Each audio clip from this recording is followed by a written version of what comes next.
Phobia पैदा होता है। फोबिया एक तरीके का डर होता है, हर इंसान के अंदर होता है वो। आप ये नहीं सोचे कि सिर्फ मेरे अंदर है। पहले हम ये सोचते हैं कि एग्जाम डेट आ जाए, जैसे एग्जाम नजदीक आ जाए तब हम दुआ करते हैं ऊपर वाले से कि हे भगवान बस 2-1 महीना आगे खिसका दे। ऐसा कोई स्टूडेंट नहीं है जिसके मन में ये बात ना आए, ऐसा कोई स्टूडेंट नहीं है जिसे डर ना लगे, ऐसा कोई स्टूडेंट नहीं है जो अच्छी तैयारी करे। भय ही तो योद्धा को सचेत करता है, तो भय सबको लगता है।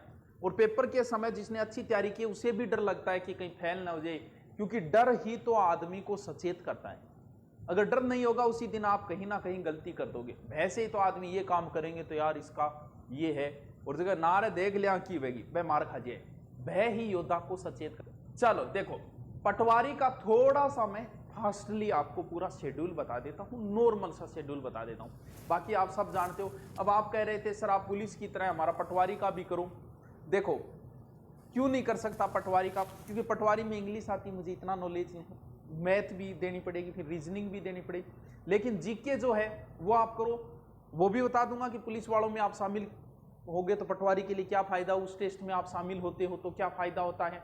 पूरी व्यूरचना की थोड़ा सा जिक्र करता हूं, ज्यादा मैं आपका टाइम नहीं लूंगा, ज्यादा टाइम खराब नहीं करूंगा, 10 मिनट के अंदर मैं पूरी की पूरी राम कहानी गा दूंगा। देखिए पटवार का जो आपका सिलेबस है, शॉर्ट में बात करूं तो GK and GS, GK and GS, फिर राजस्थान जीके,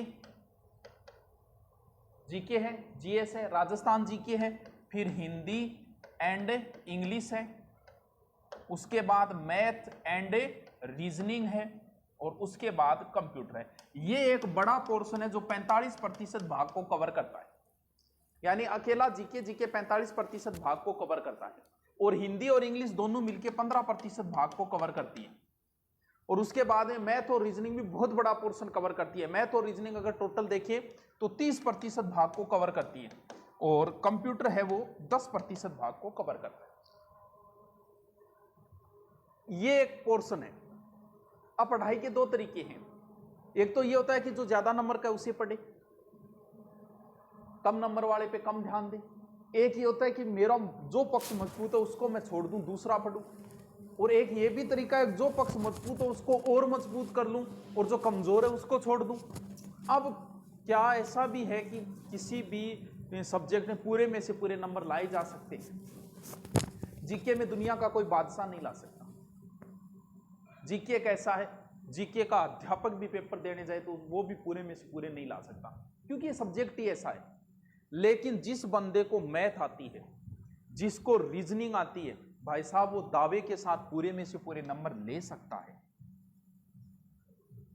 अब जिसको मैथ रीजनिंग आ रही है उसे लगता है कि हाँ जिसको आती है ना वो पूरे में से पूरे करेगा, उसे सिर्फ अभ्यास की जरूरत है। और जिसको मैथ रीजनिंग आ रही है उसके पटवारी में बहुत अच्छे चांसेस बनते हैं। पटवारी में सिलेक्शन का सबसे बड़ा आधार हो जाता है ये। क्यों? क्योंकि इसमें कोई 30 मार्क का नहीं हो सकता, कभी नहीं हो सकता इसमें। भलाई आपके अध्यापक जैसे हम पढ़ाते हैं, हम देने जाओ भलाई, दावे के साथ नहीं कह सकते कि सब में से सबसे हम कर देंगे, नहीं कर सकते भैया, कोई नहीं कर सकता। लेकिन एक मैथ का टीचर या मैथ का एक स्टूडेंट दावे के साथ कह सकता है कि सर मैं इसमें पूरे में से पूरे लेके आऊंगा। तो फिर ये जिसने मजबूत पक्ष बना लिया ना, उसे फिर ज्यादा टेंशन की जरूरत नहीं है। उसे फिर इस पोर्शन को तैयार करना है, क्योंकि ये भी बहुत बड़ा पोर्शन है। लेकिन अब इस पोर्शन पे डिपेंड ये करता है कि आप गहराई का कोई अंत नहीं है।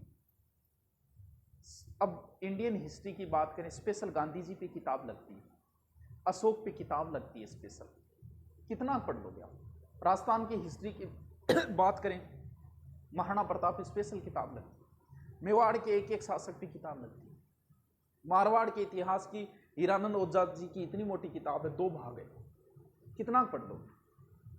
तो फिर इसमें भी आप ज्यादा मत भटको।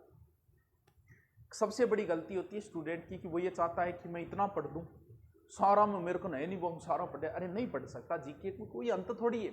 तो आपके पास जो भी गाइड है, कोई गाइड हो, इससे कोई फर्क नहीं पड़ता, उस एक को ही पढ़ लो 2 बार 3 बार 4 बार, क्योंकि गहराई का कोई अंत नहीं है। जीके का कहीं कोई अंत नहीं है। मौर्य काल पे स्पेशल है, सिंधु घाटी पे स्पेशल, हड़प्पा पे स्पेशल किताबें लगती है, तो आप कितना पढ़ लोगे। तो ये मान लो कि एक गाइड से आप पढ़ते हो, उससे बाहर आए तो किसी के बाप को नहीं आएगा, टेंशन लेने की जरूरत नहीं। तो जीके के अंदर तो आप इतना ही करो, जीके साइंस की स्पेशल बुक ले आओ, चाहे लुसेंट की भी आती है स्पेशल इतनी मोटी, या फिर और राजस्थान की बहुत सारी एग्जाम, आप किसी ले आओ, कोई फर्क नहीं पड़ता, इसी से कोई गाइड ले आओ, सब एक जैसी है, सब में राम कहानी वही है, घुमा फिरा के, किसी में एक बात कम है, किसी जैसे आप मेरे पास हिस्ट्री पढ़ो, फिर किसी दूसरे अध्यापक के पास पढ़ो, क्या अंतर आ जाएगा?